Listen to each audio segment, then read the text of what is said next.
Okay, before I start my show and going on my topic, I gotta play some back information for you.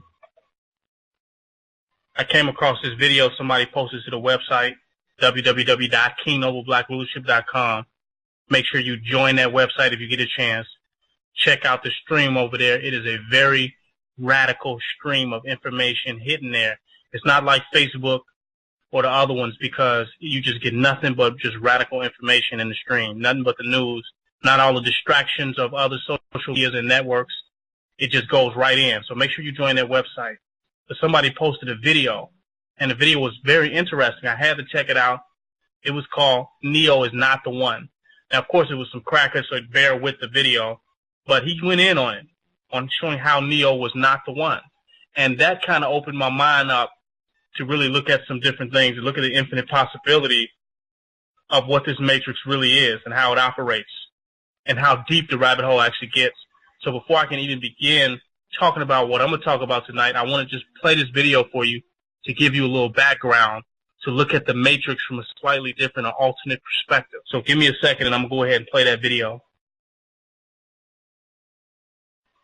The name of it is Neo is Not the One. Now, bear with the cracker. He's very annoying, but the information is very interesting.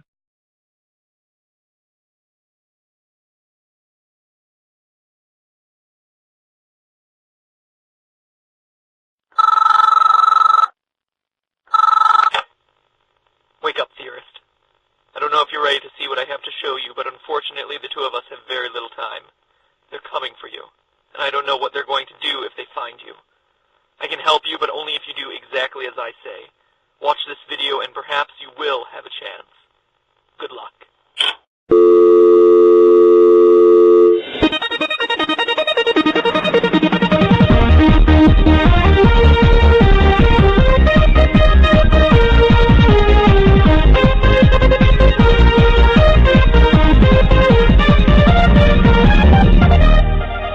Hello, Internet! Welcome to Film Theory. I'm glad you decided to stick around because there is much we have to discuss. When it hit theaters in 1999, The Matrix was unlike anything anyone had ever seen before. Well, unless you keep up with any form of cyberpunk, had ever read a philosophy textbook, were a fan of Japanese anime or kung fu films, had ever watched Tron, you get the idea. But hey, that makes complete sense when you consider that the film's creators, writers, and directors, the Wachowskis, were absolutely massive fanatics of all of those things, and wanted to add to those genres with a film that incorporated elements from all of them. And the world they created, well, accessible enough to be mimicked in hundreds of parodies long before poop emojis became a way to ironically say I love you, or less ironically, I have to poop, has long been debated and reinterpreted by the same over-analytical fan base the Wachowskis themselves hailed from. And you know that where there's over-analysis to be had, the theorists will follow. So I dug through the awesome first movie, the not-so-awesome CGI of the second, and the philosophical ramblings of the whole series, only to discover that we have been completely wrong the whole time. That the hero of humanity, named the One, he who was prophesized to bring about the downfall of the machines and reload the Matrix, is not Neo, despite his name being a clever anagram of one. No, put aside Keanu Reeves' highly emotive face. The One is in fact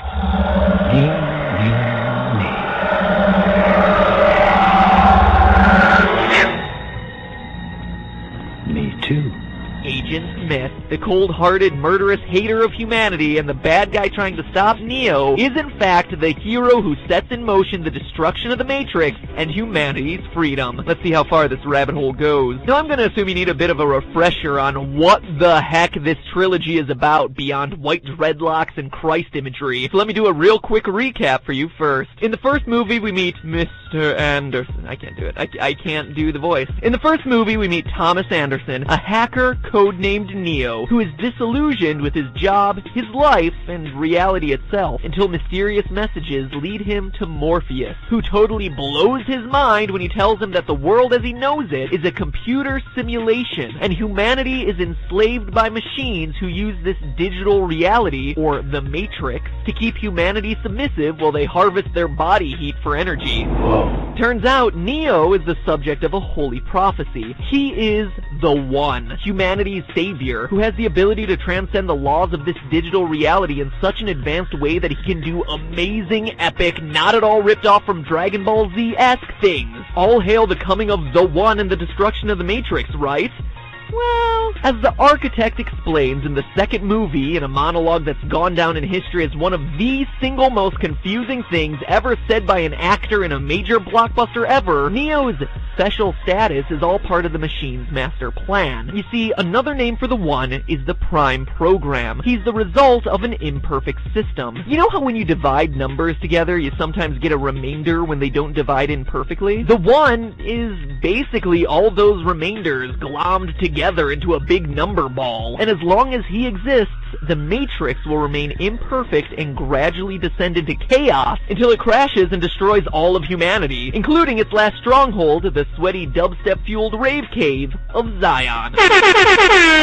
Long story short, humanity will be extinct. In order to prevent this, the One's code needs to enter the source, which allows the Matrix to reload and everything to become perfect and stable. Eventually, Neo goes to the source, jacks in, fights Agent Smith, an AI program tasked with keeping order in the system, loses, or wins? And since Neo is plugged into the source over at Machine City, the anomaly goes bye-bye and the Matrix is able to finally be reloaded, bringing peace to the struggle between man and machine, with blind Jesus Neo being carried off into the light. The end, clear as mud. But what's easy to lose amidst all the black trench coats and bullet time effects are the details. For instance, let's look at the aforementioned prophecy. Quote, "When the Matrix was built, there was a man born inside that had the ability to change what he wanted, to remake the Matrix as he saw fit. It was this man who freed the first of us and taught us the truth. When he died, the Oracle prophesied his return and envisioned that his coming would hail the destruction of the Matrix and the war, bring freedom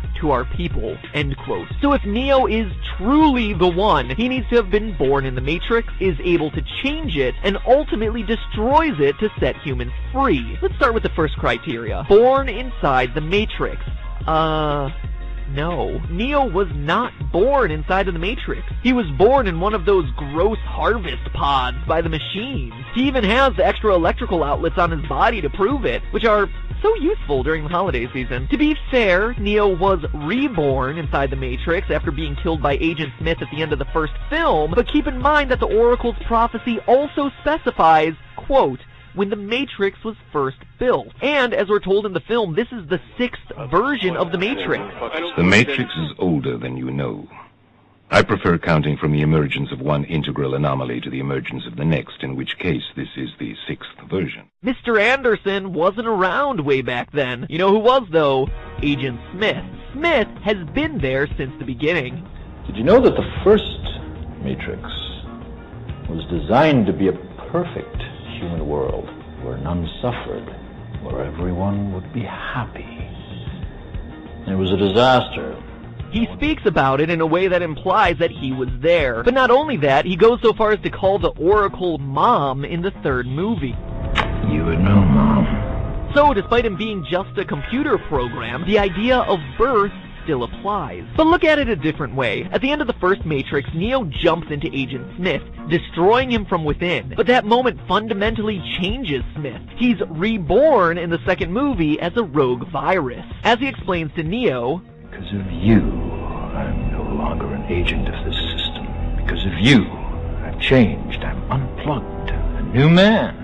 Which just goes to show one other way that Smith was born inside of the Matrix. Okay, but let's move on. The second part of the prophecy says the One will be able to change the Matrix, to remake it as he sees fit. Although Neo shows some real promise at the end of the first movie with his jumping inside Smith fatality, that's pretty much the end of his endeavor to do any kind of next-level hacking. Neo doesn't actually change anything throughout the sequels. Sure, he can do some kung fu moves and fly, but that's about it. When it comes to changing the fabric of the Matrix, the way it behaves, Smith shows far more power. I mean, check out how the Matrix looks by the end of the series when Smith is at the height of his power. It's unrecognizable. And very clearly, the one who made those changes was Smith. In his own words, "You like what I've done with the place?" "But Pat, you might be saying, don't you know that Smith is only special because Neo is special? When Neo jumped inside of him at the end of the first movie, he copied part of himself onto Smith." Interesting, theoretical theorist. So you're suggesting that Neo causes Smith's exceptional powers, but not so fast. The quality that determines if someone is truly the One is based on the ability to rebel against the machines. Like Morpheus says, "Yet their strength and their speed are still based in a world that is built on rules." That makes sense.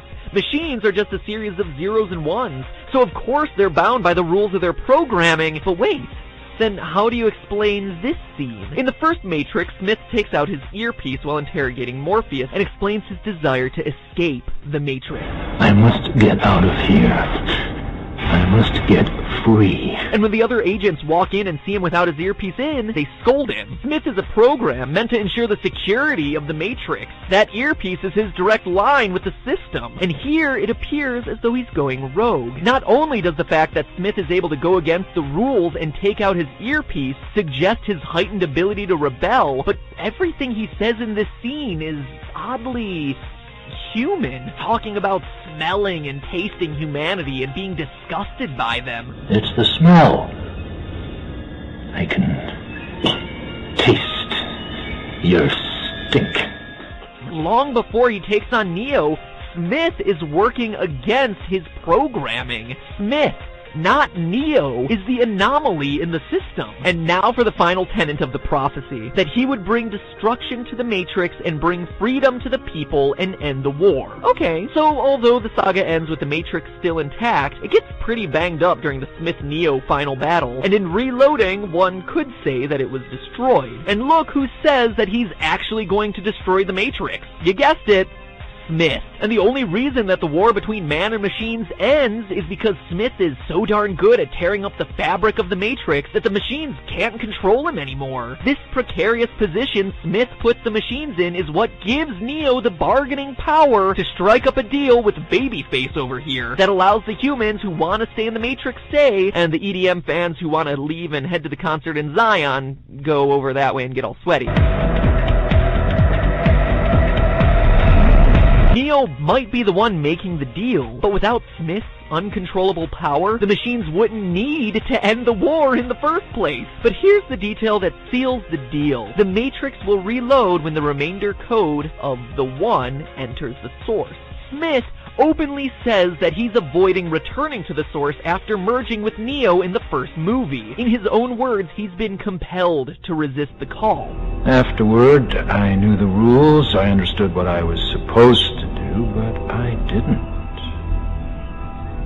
I couldn't. I was compelled to stay, compelled to disobey." But for that final battle, Neo uploads himself into the Matrix from Machine City. At the end of the battle, Smith, victorious, assimilates Neo into a final Smith clone. But then this breaks him up, and all the Smiths blow up for some unexplained reason. This always confused me. Why does Smith lose? It's really unclear, and it feels like a cheap ending for such an awesome villain until you consider what's happened. Smith infects Neo, who is jacked into the Matrix from Machine City, aka the location of the source. When Smith assimilates him, his code is getting jacked directly into that source. As the prophecy and the architect have said, the prime program in this instance has been reinserted. Look at how Neo's body and the wires he's connected to respond in the moment of his assimilation. In that moment, through Neo's assimilated body, Smith's anomalous code is reunited to the source,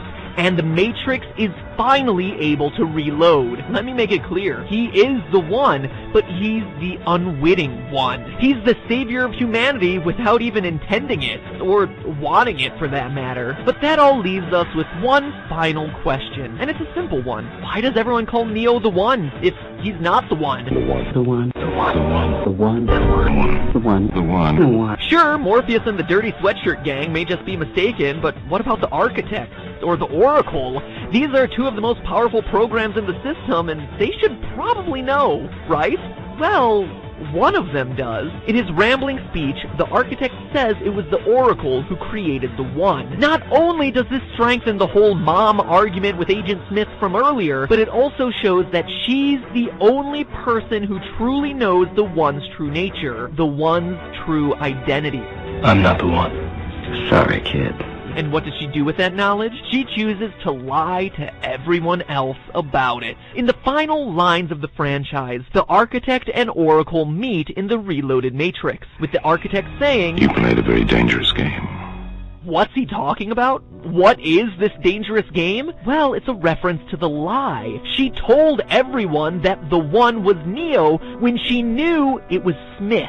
Why would she do this? She says in these final moments that she wanted change. But what does that mean? Well, it was the only way that she could get peace. Had the machines known it was Smith all along, they would have assimilated him into the system earlier, and the war between humans and machines would have continued. But by misleading everyone into thinking it was Neo, it allowed Smith to threaten the fabric of the Matrix, to the point where the machines had to make a deal of peace with Neo. Creating an elaborate lie was the only way to truly change the system. The dangerous game was allowing a rogue program like Smith to get as powerful as he did. Boy, did she do a good job of covering up the truth, since it fooled all of us too, for over a decade. Agent Smith, that rainbow over there is for you, buddy. You truly are the One. But hey, that's just a theory. A film theory. And cut.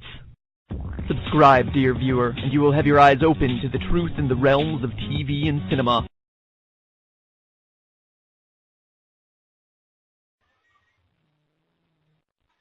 Now that was interesting. If you listen to that, you get a lot. You get a lot of pieces from that.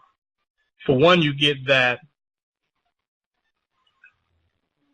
You get what the Matrix really was, and you see that clearly from the breakdown that it was Mr. Smith who was trying to destroy the Matrix. And it was Neo who was literally trying to save the Matrix. And we got to go back and review some of the films to really look at this. So the ultimate idea was destruction of the Matrix. That should have been the whole entire focus. It was Mr. Smith who rebelled against what the Matrix was and destroyed it, and was ultimately trying to destroy the Matrix and trying to multiply himself as a virus into the destruction of the Matrix. He was actually going against the code, and trying to rewrite a code, come make up a new one, but go against the code that was there and destroy the Matrix. Now let's talk about how that relates a little bit. You got Morpheus, who just kind of had an idea of what the Matrix is, who kind of woke Neo up a little bit. He was able to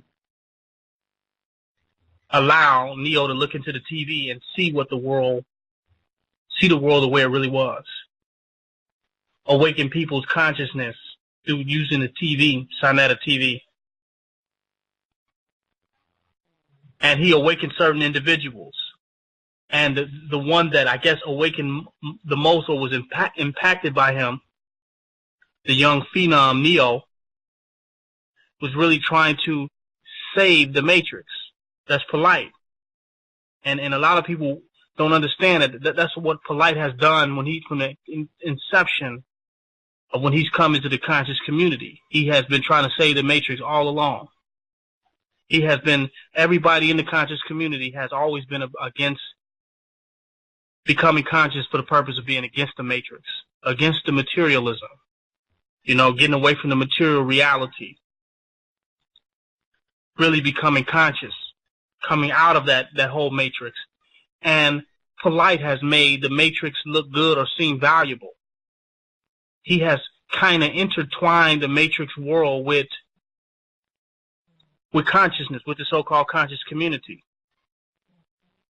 He makes the conscious community look like they was wrong all the time.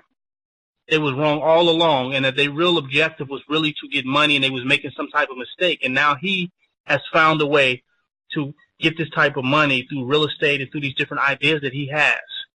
So he's saving the concept and the perception of a matrix that was beginning to die in the minds of people who was trying to get out of it. They was trying to get away from the material world. But now he comes back because everything he has to bring to the table is validated by the matrix. He say, my information is so good and I know I got knowledge because I'm a celebrity counselor. Right? Because he's counseling those who are in the matrix. What he's doing is validated by the matrix. You know, him sitting down with the basketball player, Ron Artest, and sitting down with certain Hollywood people. So the matrix is validating the existence. That's why we should listen to him, and his information is so good, is because the matrix validates him. As though the matrix didn't validate everybody before they became conscious. Like the matrix was not our validation point. Why the hell will we become conscious to become validated by the matrix? That's because somebody who has became conscious is saving the whole objective has been saving the matrix and injecting the matrix into our consciousness experience, trying to protect the code.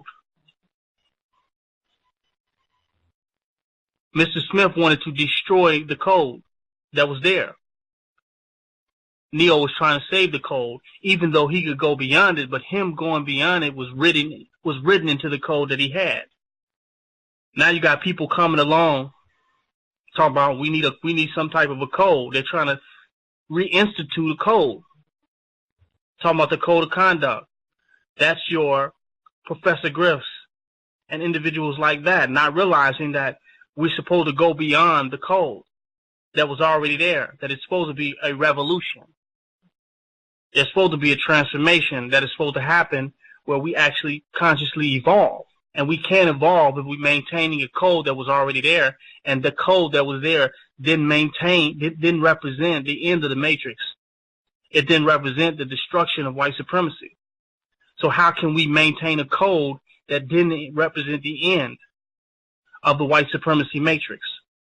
And then you got somebody like me who has been destroying the matrix of the so-called black conscious community so that people can really enlighten and truly wake up outside of and beyond the matrix. But I had to destroy the matrix as they know it. I had to show them a power beyond that which is of the matrix, like Mr. Smith did. Because if it was, even with Mr. Smith, Neo would never have knew the power that he had if it wasn't for the power that Mr. Smith had, and how Mr. Smith came at him with a power beyond what he could realize. So you all looked at Mr. Smith as evil. You all looked at me, the challenges that I have made against the conscious community, as being something evil. But if it wasn't for Mr. Smith, Neo would never knew how powerful he was. He would never knew that was a power beyond the matrix of his perception and his consciousness. This is a fact. So I've come challenging everybody in the conscious community to show them a power beyond the matrix, destroy the matrix of black consciousness, to take them beyond the matrix of black consciousness into true black consciousness. But I've kind of multiplied myself as I hear lately when I see what's going on with the conscious community within the black radio. I see how now I've gotten into other people. See, the matrix is about maintaining the individualized realizations that each person has. That which has destroyed the matrix is really about oneness. It's just about everybody becoming one, which is what we call true black unity. Mr. Smith was about unity. He was a program that was attaching and connecting himself to everybody, making them all become one. That's why he was the one. He was turning everybody into one. Mr. Smith, let's keep it real. This is what he was doing. That was real unity. But here it is, you got Morpheus that's playing with the illusion. He's giving you, this is your Sinetta giving you red pill and blue pill. How can you wake us up and you giving us the red pill and blue pill, and you got Brother Polite over here trying to save the matrix? Anybody is trying to wake you up only got one thing for you.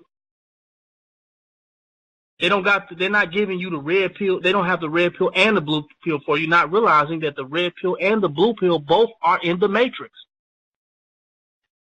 Both of them are in the matrix. So you got them trying to make you think that you're going somewhere. That's why we keep having these debates and we keep arguing the same shit year after year, the same questions coming up. This group arguing against this group, the Hebrews against the Kemetics against the Hebrews against the Moor, and you're really not waking up. You're constantly stuck in the matrix of black consciousness. Thinking you getting out, think you got exposed to something else. But you're still a part of the matrix. The matrix also, he said, Mr. Smith said in the movie that the matrix also meant mom. It's another word for matrix is mom. And if you break down the word matrix or myatrix or matriarchal or matriarchal, you tying back into the woman and you're going back into feminism. Let's teach. So the feminist movement, the black man, the black woman is God, the mom, the mother, the matrix, the matriarchal, and in the movie, the matriarch was the oracle. The oracle who lied about who the one was and misled Neo. For him Neo not even realizing that he was not the one. So mom lied. But the whole movie, the whole conscious community has been about how the black woman is God and the matriarch, and that's not nothing new. That's still the matrix, because the black women, have been in power. That's nothing new. And the white man has used the matriarch, the black matriarch, in order to maintain his power and his rulership. So you telling us the black woman is God is not nothing new. It is the matrix. It's how the matrix operates off the energy, the consciousness, and the labor and the will of the black woman. You can see that today with Donald Trump, when he was beginning of his whole campaign was just about to fall off. And he was looked at as racist, and he said a few negative statements. He said a few negative things.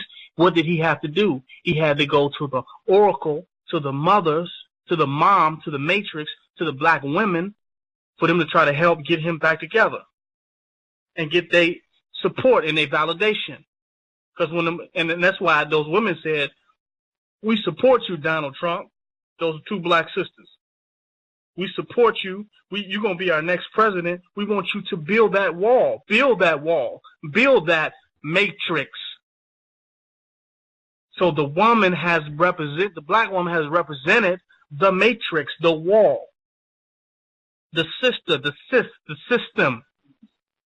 They have represented that, them two sisters. The black woman represented that. So yeah, Donald Trump, go ahead, put the wall up, build the wall. This is nothing new. The black woman and matrix, the black woman being God or the mom or the mother used for the matrix, back in the white man, back in white supremacy. Nothing new. So they distracted you with that, thinking that you're coming into some new information about the black woman being God. Not realizing that the black woman has been the God of the matrix. So she was supposed to help save Donald Trump. A neo, materialism, capitalism, real estate, trying to get money, wealth, save the matrix. So the black woman is God was a matrix idea. You thinking you choosing a blue pill or a red pill, but all you really are choosing is what is already there. The same shit, just the matrix. You thought you was choosing red pill or blue pill, but as time progressed, you realize that you're just choosing mama pill. Take your time. I'm going in for you. At the very end, it was all about mama pill, the matrix pill, the matriarch pill. He was trying to give you the matriarch pill all along, from natural Tahuti to now. Then you got your boy, young phenom, i.e. Neo, who is not pushing nothing but the matriarch, matrix reality. He has what he calls polygamy, which is really a business relationship between women. It's not at the essence polygamy. It's just a business or contractual agreement that he's established with multiple women that he calls polygamy. But what he really has is matriarchy. He has a matrix. He has a system that is designed of women that maintains a system of white supremacy that validates him, the matrix matriarch, validating who and what he is. So he used all these women to validate who and what he is in his reality, which is no difference from what the women are doing for Donald Trump, what the black woman has done for the matrix. She has been the main maintainer, sustainer, and mother, the mom of the matrix. Now, in the movie, they talked about some crackers that came up with the movie Matrix. But we know that Sophia Stewart is the mother of the matrix, the mom, the mother of the matrix, the matriarchal. I'm going in today. That's a fact. So they haven't given you anything. They have not given you any new information or nothing different. They have gave you an illusion through a television screen, through Sinetta TV, that they have something to offer you outside of the matrix. But what they have is inside of the matrix. Morpheus is inside of the matrix. The TVs is inside of the matrix. Neo is inside of the matrix. The red pill and the blue pill is inside of the matrix, inside of the mama pill. That's deep. But here it is, Agent Smith was been here to destroy that matrix reality, to obliterate it completely. And Mr. Smith, more powerful than Neo, more powerful than Morpheus, more powerful than all of them, with the true desire to destroy the matrix. Let's go into what the matrix really is. And I want to play a little video just so that you can get a different idea of how deep the matrix actually is in the movie. Because what they're presenting is that there is no escape from the matrix. That's what they're actually showing you. So in this next video, bear with it. It's going to break down how all of what you saw there was different dimensions of the existing matrix, which will give you a deeper understanding of the matrix of the Black conscious community. So just bear with me 1 second. I'm going to play that video for you.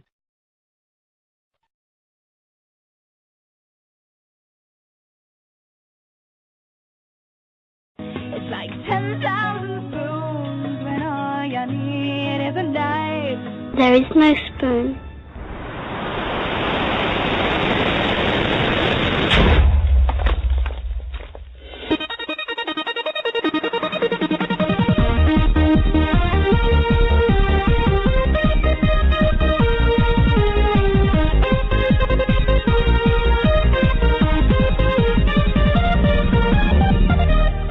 Hello, Internet! Welcome to Film Theory, where the spoon doesn't bend, it's only you. Last time we talked about The Matrix, we covered the idea that the One wasn't Keanu Reeves, but was, in fact, an unwitting Agent Smith. Elrond for the win! And I was able to convince a lot of you. Even Reddit was pretty darn positive with that episode. For once, you guys liked one of my theories. Still not my voice, though. Anyway, the biggest objection I heard was that Neo had to be the One, since his powers not only exist within the Matrix, but also outside of it. In the real world aboard the good ship Nebuchadnezzar. Remember that time when he used some sort of telekinesis or technopathy to stop, control, and destroy the machine droids in the real world? Or how he was still able to see the aura of Smith in the machines after being blinded in Revolutions? No? Well, trust me, those things happened. It's easy to forget them amidst Machine Baby, Keymakers, and Merovingia Who's-a-What's-It. But here's the kicker. I bet if he tried hard enough, Neo would be able to do so much more in the real world with his powers. And it's not because he's the One.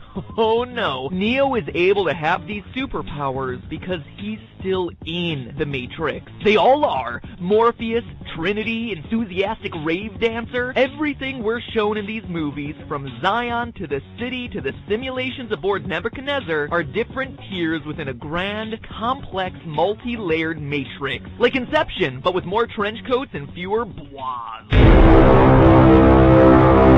Ready to have your eyes opened and see the truth? Let's start by paying a visit to the Architect's Chamber from The Matrix Reloaded. Now this scene is awesome, with all the screens showing all the different outcomes and iterations of Neo's conversation here. But while you're trying to focus on what exactly the Architect was saying, deciphering the string of ergos and consequentlies, you probably overlooked this. In the architect's long and confusing monologue, he states that the first Matrix failed because it was built as a utopia. It was too perfect. Humans wouldn't accept it as a reality. The second Matrix failed because humans needed choice. And so, as long as humans were offered a choice, even one felt on an unconscious level, 99% would accept the Matrix, living in the virtual world. The remaining 1% would choose the other option, becoming a free mind destined to become part of a human resistance based in Zion. In his speech, he says this: You are the eventuality of an anomaly which, despite my sincerest efforts, I have been unable to eliminate from what is otherwise a harmony of mathematical precision. But if the one is truly the only imperfection in a mathematically perfect system, that would mean he's already found a solution for human free will, for the remaining 1% of people who refuse to accept the Matrix. And what was that solution? Well, he did it by offering them a choice.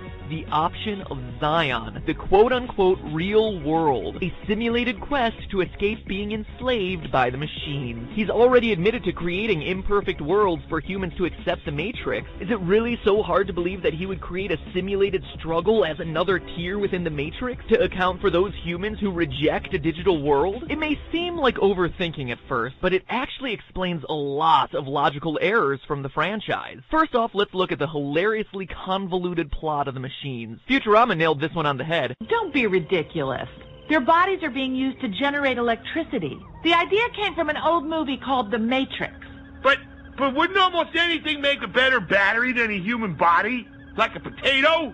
Or a battery? So we're supposed to believe that the machines keep growing and harvesting humans for use as makeshift batteries powering their vast artificial empire, but the sad truth is, that just doesn't stack up with science. The amount of energy produced by literally billions of humans would be pocket change compared to other sources of power available to the machines. Wind, geothermal, really anything. Plus, no matter how much energy they produce, it would take more energy than that to keep them alive. It makes much more sense to use this setup of humans they got going as something like a neural network for extra processing or computing power, which, as it turns out, fun fact, was actually the Wachowskis' original idea. The suits at Warner Brothers thought that the human network concept would be too confusing to an audience who had only recently been exposed to computers at a massive scale, and, as a result, forced the Wachowskis to change it in the last minute. What we as audiences were left with was a huge scientific hole, or a really compelling scenario to keep the people who reject the Matrix occupied, freeing their fellow pod people. Speaking of the people who reject the Matrix, we learn from the architect that the 5 predecessors to Neo have supposedly freed a new set of humans and led to the creation of a new Zion under the supervision of the machines. After which you will be required to select from the Matrix 23 individuals, 16 female, 7 male, to rebuild Zion. I'm liking those odds. But dreams of repopulating the world aside, why would the machines have difficulty finding and gaining access to Zion when they're the ones who are allowing it to happen? Better yet, why would they allow Zion to exist in the first place if they knew the rebels were going to cause so much trouble for them in the long run? I mean, the architect even admits they've destroyed it 5 times before. But rest assured, this will be the 6th time we have destroyed it, and we have become exceedingly efficient at it. What a waste of time! Really though, it all adds up. Due to the human need for free will, some humans will inevitably choose to reject the Matrix. When they do, they wake up and enter what they believe to be the real world, where they're all led by a false shepherd in the One, in a war that is, ironically, meant only to pacify them, to stop them from looking just a bit further and seeing that the real world, this real world, is yet another layer in the illusion created by the Matrix. The architect has successfully designed a system where 1% reject the Matrix,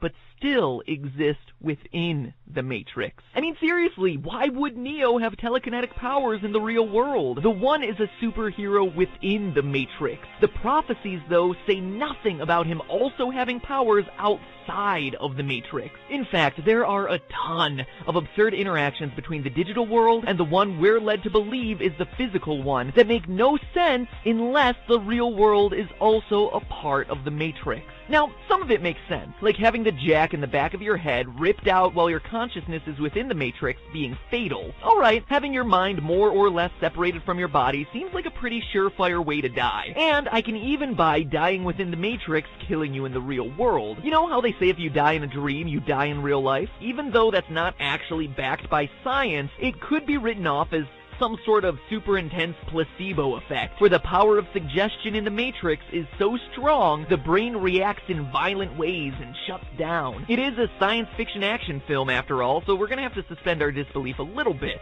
But when we go a little further down the rabbit hole, the explanations start to get a lot tougher. For example, injuries within the Matrix or other similar simulations are somehow able to adversely affect the physical well-being of people's bodies in the real world. And I'm not just talking about moving and shaking while their avatars in the Matrix are fighting. I twitch in my sleep all the time. That's perfectly normal, I assume. No, these injuries draw blood from their real bodies, but the neural link into the Matrix is only into the brain or spinal cord. It shouldn't be affecting blood vessels. But it's even weirder when the reverse happens, like when Neo brings Trinity back from the dead by literally reaching into her chest and restarting her heart, all from within the Matrix. He didn't take a defibrillator to her physical chest to electrically restart her heartbeat. He touched her digital avatar made up of code and somehow got her physical IRL heart to pump again through a link into her brain. And this time we can't pin it on the power of suggestion or a placebo effect because her brain is literally dead. She can't be suggested to be healed because placebo effects can't work if someone's brain is no longer functioning. If reviving someone by stimulating their brain or spinal cord was actually feasible, you think you'd see doctors using it on a more regular basis, right? The short answer is, quite frankly, it doesn't make sense, unless the quote-unquote real world was also just a bunch of code. Speaking of problems with jacking in the third movie, Neo finds himself in the train station limbo area without being jacked in at all. But that doesn't make any sense from the movie's logic. No matter who you think the one is, whether it's Neo jumping into the Matrix or Agent Smith jumping out, the transition always needs to happen through one of those neural jacks. We also see the kid in Matrix Reloaded, and in the Animatrix, Dan Davis pull themselves out of the Matrix by sheer force of will. This would seem to be a job for CinemaSins, except the sins can be explained if the real world and Zion are just constructs of the machines. But enough talk about logical errors. Let's talk cutlery. The spoon. In the first movie, Neo meets a boy who begins to teach him a bit about the nature of the Matrix, saying, "Do not try and bend the spoon. Instead, only try to realize the truth. There is no spoon." In saying this, the boy teaches Neo that the spoon is a symbol, that it doesn't actually exist, but instead is a bunch of code that Neo perceives to be a spoon. By changing his perception and seeing the code that makes up the spoon, seeing the truth, Neo is then able to bend it, and thus was born a decade's worth of there is no spoon cheat codes. Okay, interesting idea, but then fast forward to the second movie, when Spoon Boy sends Neo a present. A gift from one of the orphans. You said you'd understand. So Spoon Boy sends him a spoon in Zion, in the real world? First off, how? But secondly, this moment is never explained. But the Wachowskis specifically scripted that Neo be reminded of this symbol in Zion, a symbol of reality being different from what you see. It's a reminder to Neo, and to us as the audience, that there was no spoon in the Matrix, but likewise, there's no spoon here in Zion either. But you don't have to take my word, the architect's word, or even Spoon Kid's word for it. You can trust everyone's favorite dirty sweatshirt gang ringleader, Morpheus. He's the one who believes this quest for freedom more than anyone else. He is convinced that Neo is the one, and yet, the last shot of Morpheus has him in Zion asking, "Is this real?"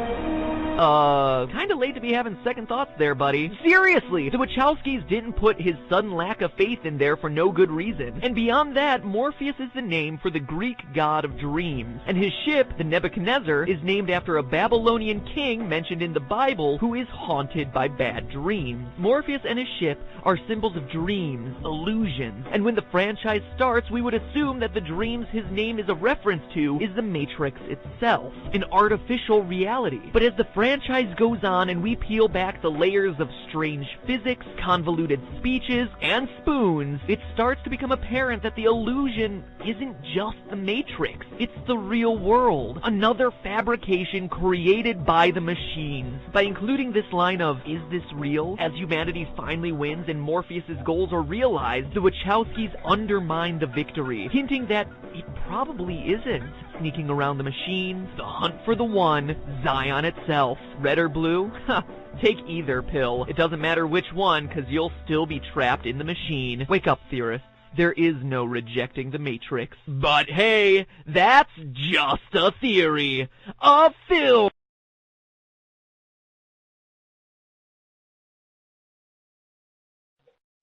Now, as you can see, it goes in to see that what you're considering, New Zion was the Matrix. And the Matrix was deeper than just, it was off the ship. The Matrix included, Nebuchadnezzar. All that really was actually, there's an illusion that some people are out of the Matrix. And when they come into that illusion of being out of the Matrix, as it relates to the house of consciousness, because how you can fit consciousness into a house and limit it to, which is really an apartment building, is an illusion, because it's an illusion that it's a house. It's really an apartment. So we see the layers of illusion. But you fit that into a house that is reinforcing the Matrix. It's reinforcing the illusion of the Matrix, because everything they're teaching you is all information you get is how to get back in the Matrix, how to succeed in the Matrix, how to be successful within the Matrix, how to get more money within the Matrix, and you need to do this so you can buy houses within the Matrix. It's all still giving you its main theme for you is up the Matrix. So as it said in the video you all just heard, that it was written in the program of us 1% was going to rebel against the Matrix, and a space was created to pacify and distract those that they knew was going to rebel against the Matrix. That's your so-called conscious community. It's a special space, because until you start getting out of the Matrix and breaking the rules and the illusions of the Matrix, then you start seeing the rules being reinforced within the conscious community, what was so-called the conscious community. And you find out that that is a Matrix, that there are rules that are being reinforced within that. It's just the illusion of being free and liberated, becoming a free thinker, becoming conscious, becoming that. But really, as soon as the freer you get, the more there's imposed a code of conduct that you didn't know existed, because you thought you were really participating in a process of true awareness, of people truly waking up. But you realize these individuals are really just trying to maintain a system of thinking, but they must trap the free thinkers, the true rebels. They must lure them into that trap and then reinforce the code of the Matrix and get them back assimilated into the Matrix, make them voluntarily and willingly accept the Matrix. So I broke down your boy Sinetta being Morpheus, giving you the blue pill and the red pill, both being in the Matrix. Both of them in the Matrix. But one of them is supposed to be blue pill more in the Matrix, and I guess the other one's supposed to be red pill. I've never quite figured that out. But you've always noticed that since you've watched blue pill and red pill, that they've always imitated and been clowns of the Matrix. They've always tried to be validated by the Matrix by how they wear. They take the clothes of the Matrix and just throw an unk on it. They take the style. Look at the hats that they're wearing now. That you look at the hats Sinetta got on. He's trying to overlay consciousness on the Matrix. He's not trying to get rid of the Matrix. He's trying to give you a Matrix version of consciousness. He's he's giving you a Matrix style. A consciousness Matrix style. That's always been going on. They've always been trying to appeal to the Matrix with everything they're saying and they're doing. So some people really want to radically wake up, and they act like they're appealing to the Matrix because they want to reach a certain group of people that they wouldn't reach if they didn't come Matrix-like. But what they're also doing is also reassimilating people who've completely gotten out of the Matrix to find interest to become reassimilated into getting back in the Matrix. But you miss it because you think, they're just trying to be cool for people wouldn't pay no attention if they didn't come that way. But no, they're doing it for you, to get you back in the Matrix, to make being in the Matrix, being kind of in the Matrix and kind of out of the Matrix cool, to make riding the fence cool. So it's giving you blue and red pill, which really is the same, which is really twins, really the same damn pill. You got Morpheus showing you the TV, but the couch he's sitting on is in the Matrix, because it's not in the house, it's in an apartment that's sometimes a house and sometimes an apartment, so it's very elusive, it's a Matrix. Then you got the young phenom or polite, which is just trying to show you the polite way of doing it all. He's not a rebel. He's not radical. He's not a revolutionary. At the end of the day, he's really polite. He's really a ladies' man, a matriarch man, a matrix man at the very end of the day. And he was there because the New Zion, which is really some aspect of the Matrix, was going down after they locked up the head Matrix pusher, Natural Tahuti, who was really heavy on the matriarch. Polite had to step up as the savior to save the house of the Matrix, the Matrix of consciousness. He had to step up and save it and get you back inculcated into the material world, so that you really have the money and the fuel to continue to support and be a battery, an economic battery for the white supremacy matrix of consciousness. So it's not even a black conscious community, it's the white supremacy matrix of consciousness. Polite almost died. He almost was unplugged with the scenario of what he went through in his life. You know, he had to go to court, he had some incidents that happened, some murder that happened, you know what I'm saying, that was connected to him. He was really about to get unplugged. He was moving towards getting unplugged in the Matrix. And Trinity, or Amunet, saved his ass so that he could literally become the one in the conscious community. So you got all the characters there. And you got me, who's trying to destroy the illusion. All along, been trying to destroy the Matrix, been looked at as the villain, been looked at as the bad guy, and all I've been doing is trying to show you something outside of the Matrix. As Mr. Smith said in the Matrix, he said, I just want to get out of here. So I've been trying to get out of the Matrix and show you all outside of the Matrix. But I realize the only way you're going to get outside of it is to destroy it. That means go beyond the illusions and the limits. Get out of the box. And I've shown you power beyond the box. I've shown you how to punch through the walls of the limitations, and I've been accused of being an agent. And I argued and I found out that I am an agent of destroying the Matrix. That's deep. That was really a wake-up call. So Morpheus, and as it got further on in the movie, Morpheus began to doubt, was anything real? And that's your sonetta. Because he starts off with confidence, right? Neo first woke up, he was clear with what he had to offer Neo. But as it goes further down in the movie, you see Morpheus starts to become confused and doubt the reality of even being out of the Matrix. He starts to ask if any of this stuff real. And that's your sonetta that keeps asking the same damn questions over and over again. You start off confident of talking about Egypt and this, that, and the other, and you don't know if he's a Hebrew Israelite or if he's into Egypt or if he's a Moor or if he's a Muslim. You don't know what he is. Because he really has no position. He has enough to allure you to make you think you're coming out of the Matrix, but being pulled into the illusion of confusion, or the confusion that is the illusion, or the illusion that is confusion. You get pulled into that. Well, then you don't know if you're a Hebrew, or Moor, or any of that, or Kemetic. You don't even know if you're any of that. That's why everybody's standing around debating, not realizing that all of that is in the Matrix, because none of them niggas in any of those groups are out of the Matrix.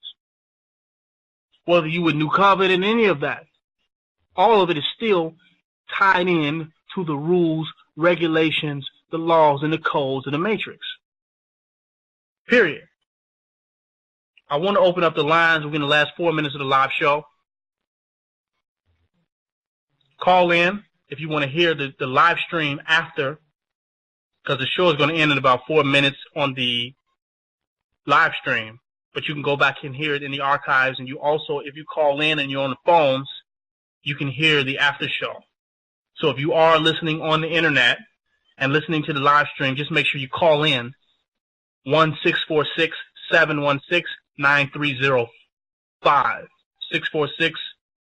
646-716-9305. Make sure you call in so you can hear the after show. Or just go back to the archives. For anybody listening, make sure you join www.KingNobleBlackRulership.com. It is absolutely free. Just go ahead and join it, get in that stream so you can get all the notifications and pertinent information to know what is going on with the Black supremacy movement. I'm going to open up the phones in the after show. That's about 3 minutes now and counting. And then we're going to talk about this. I want to open up the phone lines and give other people's idea on this to see if you are seeing it through this matrix within this Black conscious community, because it keeps repeating itself. It's been going on for years. You just got, people it's a repeat. Then no progress has been made.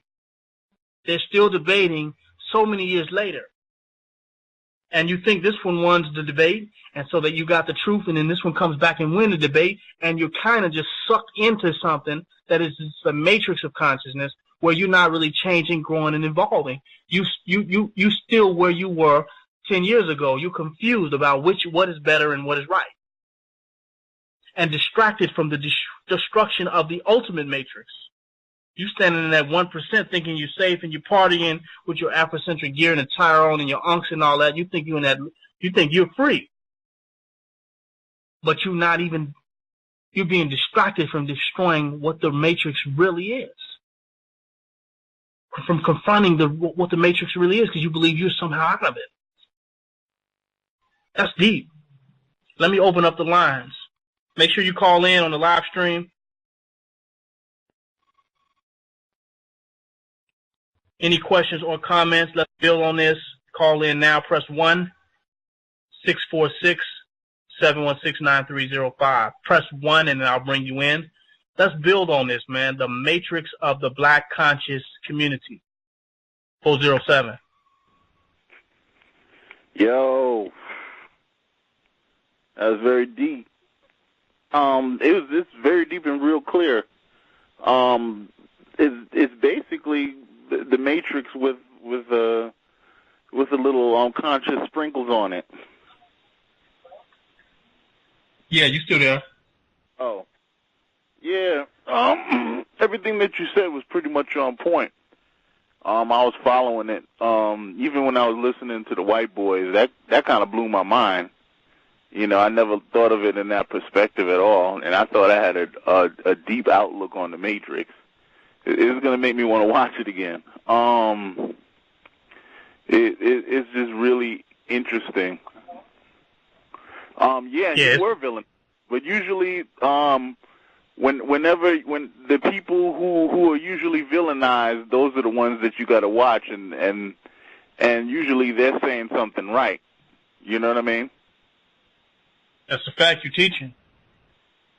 Because they're saying in the conscious community that they don't mind being batteries for white supremacy. That's why they keep talking about black economics.